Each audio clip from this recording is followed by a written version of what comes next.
back to This Week in Immigration. I'm your host, Hannah Tyler. In this episode, we're sharing snippets from our recent Twitter Spaces discussion, Real Solutions for the Border, which was recorded on July 12th. We discussed bipartisan solutions to address the situation at the border. Michelle Hackman, an immigration reporter at the Wall Street Journal, moderated the discussion. The panelists included Chris Ramon, Global and U.S. Immigration Policy Researcher and Analyst, Laura Collins, Director at the Bush Institute SMU Economic Growth Initiative, Danilo Zak, Policy and Advocacy Manager at the National Immigration Forum, and Teresa Cardinal-Brown, Managing Director of Immigration and Cross-Border Policy at BPC. Panelists described the various issues and changing dynamics at the border, proposed integrated policy solutions, and talked through the contrasting perspective of major stakeholders.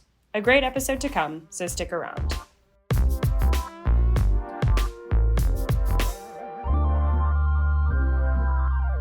Welcome back.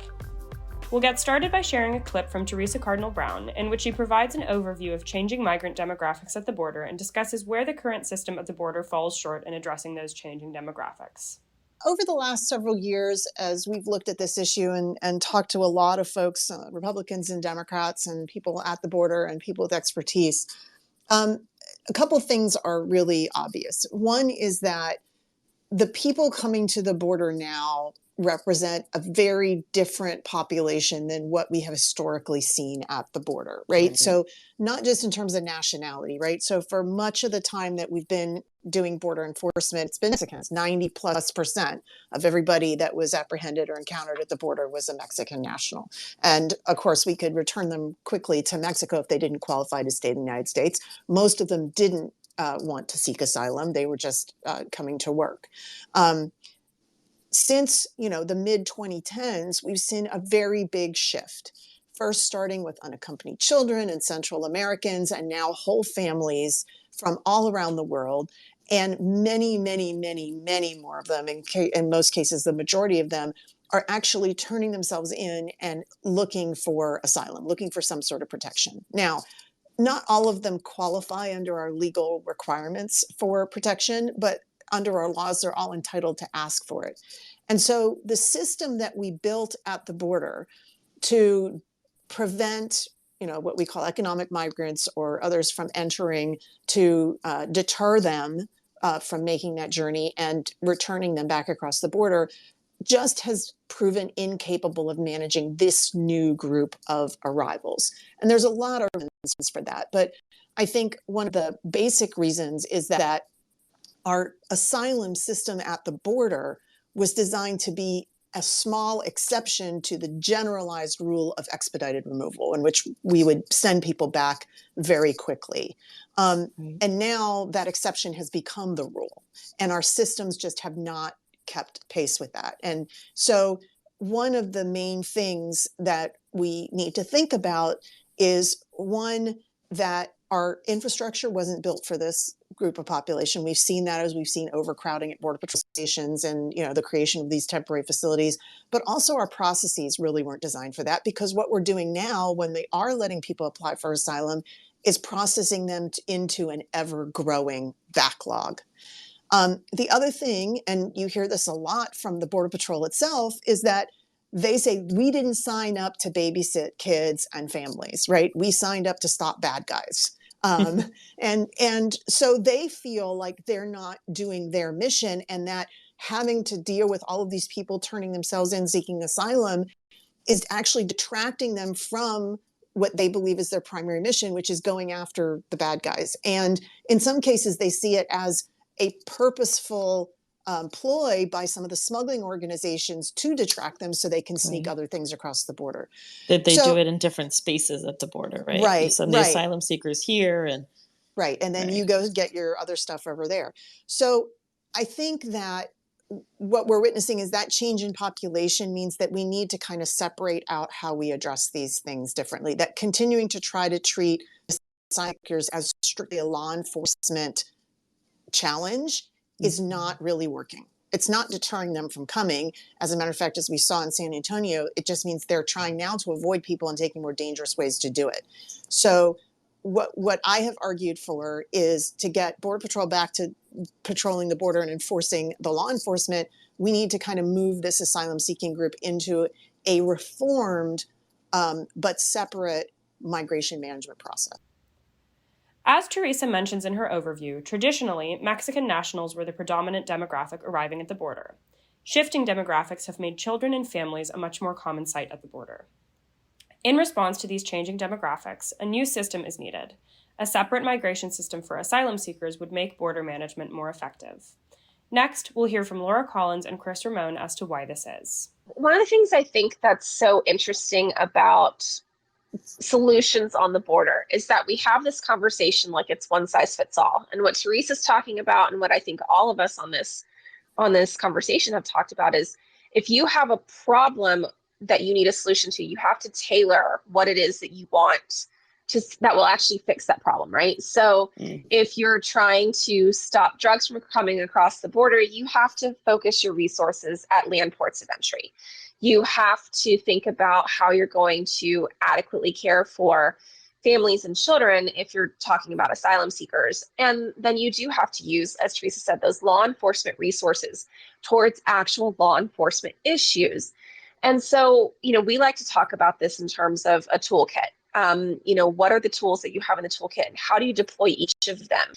And so it is a little bit about those things that I mentioned, but it's also how do you encourage people to use safer channels? And that's about reforming our legal immigration system, which we have, this political conversation just never wants to move forward on that because we're stuck on, but we have to stop these people. We have to stop these people. We can't be mean enough to stop these people from trying to come to the border. And, the more that I've thought about this in context of even refugee resettlement, I think what we're really seeing is, it's not just a United States problem. Worldwide, we do not, particularly as, sort of the countries that are the destination countries, do a good enough job of having procedures and welcoming in place. We only permanently resettle about 1% of refugees worldwide, which is shameful. I mean, we need to do a better job at that. And in order to have that be a process that works and take that pressure off the border, we really need to rethink not just our role as the United States in welcoming people who are fleeing bad situations, but what our allied countries are doing as well, because there is a bigger role here for all of those countries. Yeah, if I can jump in, I agree with those points wholeheartedly. And two things to follow up is that I've been doing a lot of work with the Migration Policy Institute and seeing how we can actually use the H2 programs that we have in place already. The temporary. You know what, Chris? I don't know how knowledgeable our population is. Let's quickly define what an H2 program is. So the U.S. immigration system has multiple channels for you to come and work in the United States. There's the employment-based green card system that allows you to come to the United States to work permanently if you fall under specific categories. And then there's also temporary programs. There's the H-1B high-skilled visa for folks who obviously are high-skilled, tend to work more in white-collar professions. And then there's the H-2 seasonal visas. H-2A is for agricultural visas, and H-2B is for non-agricultural temporary visas. And this is more targeted at low-skilled folks. And so I think that those two channels in particular are particularly effective because you're able to create these nice, stable channels for people to be able to come to the United States, work on a temporary basis, and then return. And what we've seen in particular for Mexican migrants, one of the reasons you did see a historic drop in arrivals from Mexico between 2001 and 2011 is that there was the expansion of the H-2A program to be able to bring in more folks to work here. So the thinking is if we can use those legal pathways, that might be a way of creating alternate routes for people who may not be eligible for asylum protection, but they won't be able to they're just more inclined not to take that irregular route to reach the U.S.-Mexico border. The other key thing is, immigration is a foreign policy issue now. I think that cooperation across the whole hemisphere is actually the only way to actually address what's happening at our border. It's now impacting a large number of individuals. And so regional coordination in the case of asylum processing It can be done regionally. The Obama administration did introduce the Central American Migrants Program, so some folks from Central America can apply. Some kids in Central America can apply and be able to be able to come to the United States. And there's more thinking along those ways in coordination with a whole host of countries.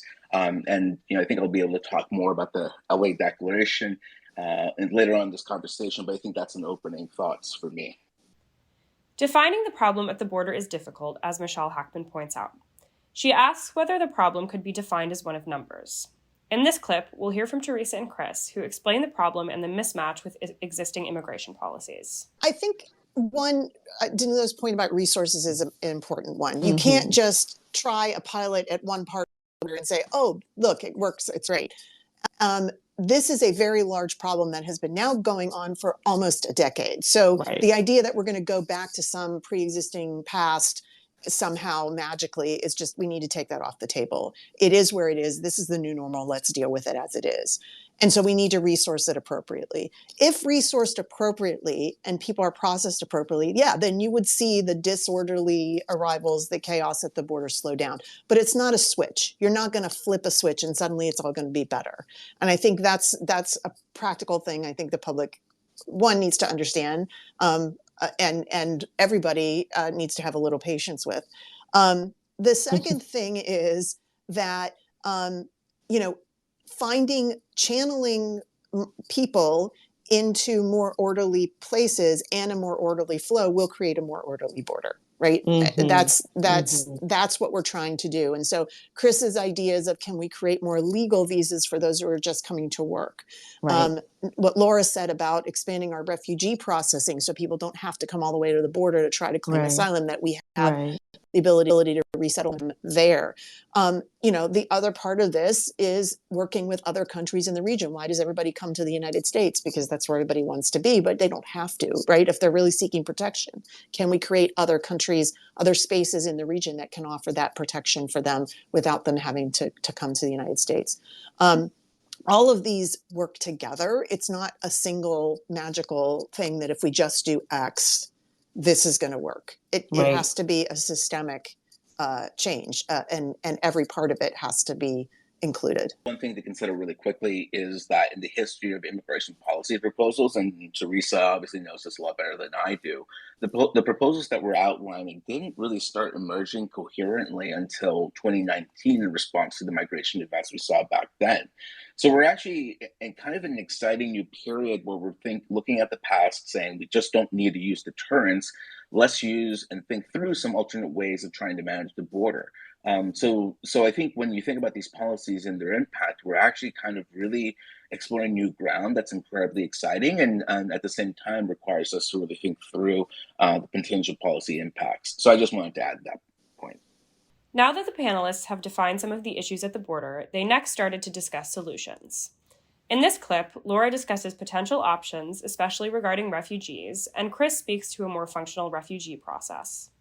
I think the thing with refugee processing is, and I don't want to say that it's broken in a sense, like we actually, I think, do refugee resettlement really well. But if you look at the numbers of people who are actually permanently resettled, the long time it takes, I do think that we have places where we could improve. And one of those is really about, this is sort of amorphous, but it's American leadership, right? Like how many refugees we're willing to resettle a year is, sort of, it's a way of telling the rest of the world that this is something that's important, that this is something that matters. And when you have, I think it's more than 3/4 of refugees worldwide are hosted by economies that are less robust, less well developed than countries like the United States, then I think you can actually see right there the problem. Countries like ours, I really do believe that the United States can be a land of freedom and opportunity for people who are fleeing violence and oppression. We're not doing enough there.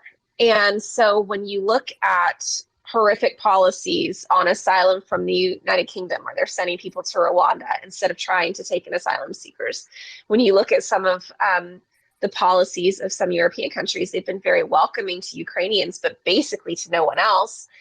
That is an indication that we are not doing enough as the United States to say, this is what this looks like, and this is something that we can take responsibility for. And, that's just one piece of it. Obviously, there's so much more going on in terms of violence and instability. And there's lots of issues. I mean, we've seen for so long, I feel like in Central America in particular, we were talking about things like lack of economic opportunity, natural disasters, gender-based violence, and now we're actually seeing sort of the rollback of democratic norms.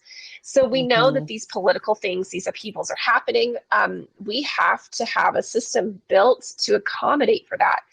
And because we don't have one that is functional and that is working, that is why you see people taking these journeys. That is why you see people flying into South America and walking through the Darien Gap, which is a horrifically dangerous place for migrants. It's awful, and A we can lawless do. jungle. I mean, the things that we could do to really think about identifying and doing better processing where people are in other safe locations, and figuring out what those other safe locations are, like working together on a regional resettlement strategy.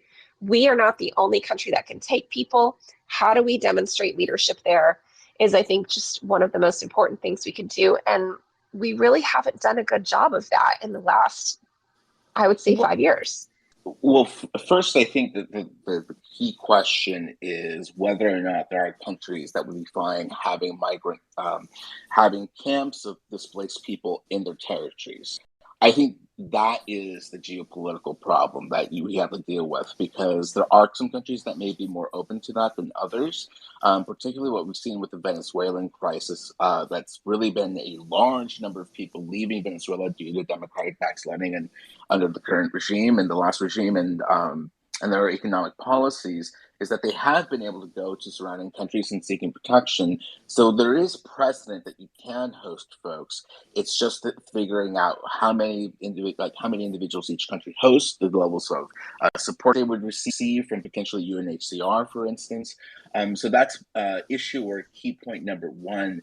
And I think also in terms of processing, there would have to be sort of a consensus in processing time that I think a lot of countries would need to agree to, because again, hosting individuals for extended periods of time, especially when you're looking at how long folks can stay there. If you're looking at Africa, for instance, which is one of the main, that's one of the continents and regions that has the largest numbers of hosted refugees. Those can be decade-long waits. So those are sort of the two hurdles that you would need to address in any regional refugee processing agreement in the Western Hemisphere. Michelle highlights that much of the data covered in the news focuses on numbers of encounters at the border. In this clip, Danilo Zak talks about the need for better data and clearer metrics to more accurately analyze what is happening at the border. When you look at the national dialogue surrounding border policy and border security right now, it's really incredibly imprecise, incredibly vague. We have so many contentious debates over border policy in Congress and elsewhere, and there really have been relatively few attempts by either lawmakers or the administration to create a functional definition of border security or to orient border policy more broadly around achievable and data-driven targets. And I think the point you made, which is that everyone really focuses on these overall encounter numbers, is a really apt example of this, because encounter numbers mean really very little, because they don't tell us about how many people we're apprehending compared to the total number of attempted border crossers, because they're not considering potential gotaways. They're not considering these exogenous factors like an increasing number of migrants attempting to come to the border due to maybe Mexican visa regimes or changes or a natural disaster in Haiti, for example. And so we need to just really orient around much more precise metrics and goals when it comes to border security. And some of those could be, something as simple as our apprehension rate, right? What percent of attempted border crossers do we estimate that we're apprehending? That has shown a significant improvement over the last 20 years. I think between 2002 and 2006, we interdicted about 35.5% of attempted border crossers. Now it's around 81%. That's an improvement that is never discussed, and it's never even really discussed about why that improvement happened, because we're so focused on these overall numbers. And with narcotics, it's the exact same problem. You see the Biden administration touting that it has, seized X pounds of narcotics crossing the border, and you see the, Republican lawmakers criticizing the administration because there's an increase in narcotic seizures at the border. Neither are really talking about whether they've actually improved at preventing the trafficking of narcotics. And we need to be coming up with better metrics. And part of that is really resourcing, funding, authorizing the Office of Immigration Statistics to provide better metrics and more regular metric reporting. But I could go on and on about this topic. I think it's a really important one for all of us following the border. Danilo also spoke to the issue of drug smuggling across the border, specifically where and how drugs cross. Sure. I mean, I'm happy to answer that. And you can also find for yourself on the CBP sort of statistics page on narcotics entry, and you can sort of adjust for who is the sort of body that's apprehending these drugs. And so when it says Office of Field Operations, that typically means it's at the port of entry. And when it says Border Patrol, that means between ports of entry. And overwhelmingly, especially the narcotics that people are most concerned about for good reason, like fentanyl and opioids, it's around 80% of the time they're seized at ports of entry. Now, that doesn't mean, again, these are overall seizure statistics. It's not an estimate of how, where drugs are being trafficked without being apprehended.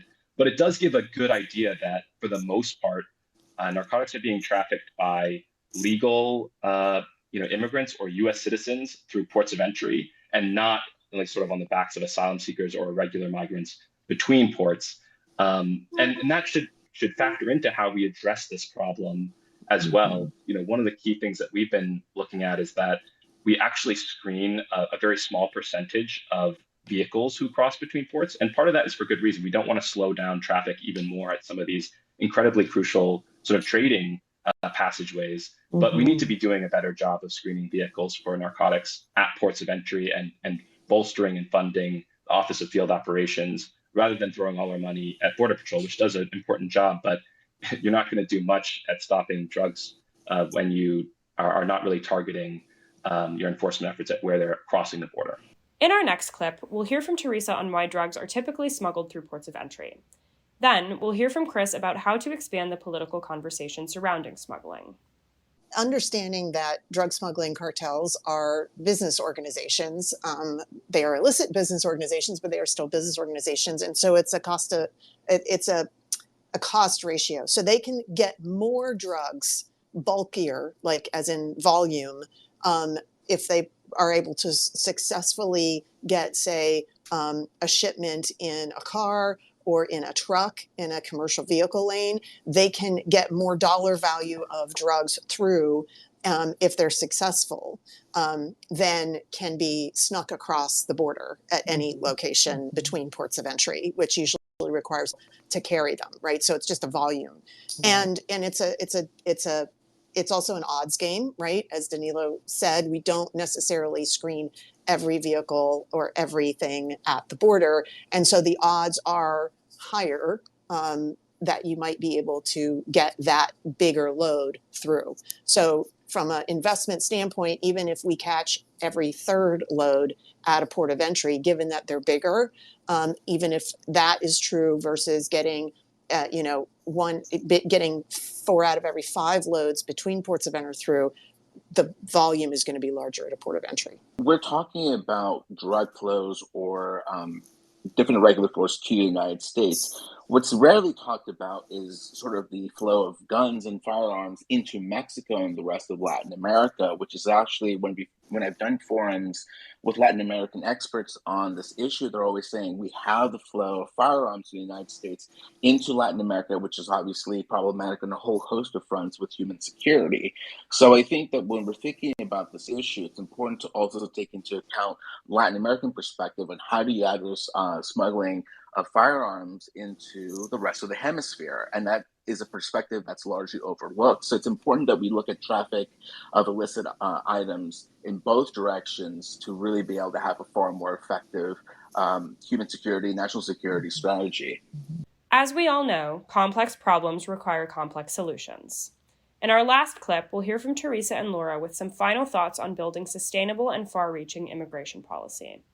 We tend to think of the border and securing the border as a thing unto itself. But what you're hearing is that it's connected to our legal immigration system, our employment-based immigration system, our refugee processing system.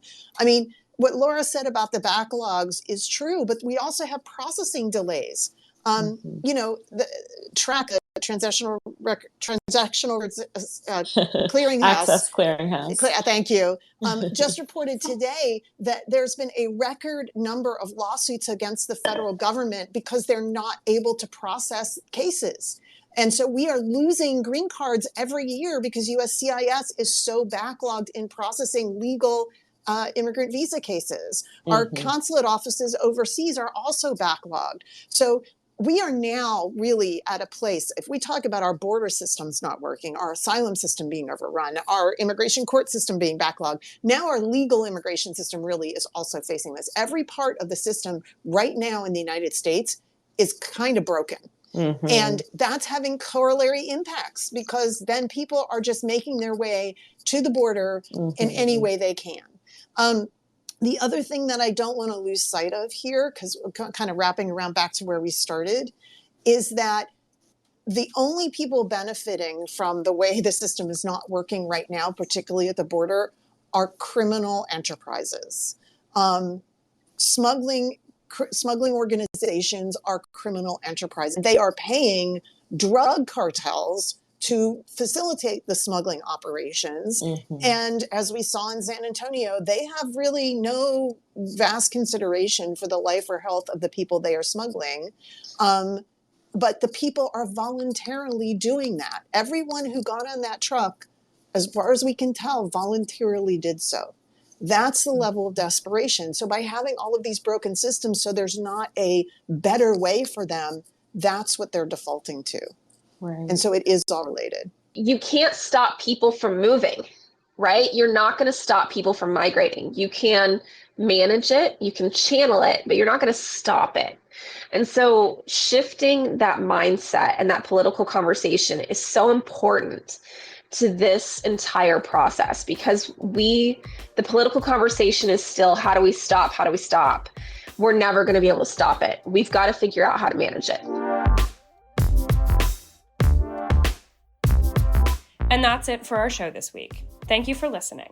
If you would like to listen to the full Twitter Spaces event, visit @BPC Bipartisan or bipartisanpolicy.org/immigration.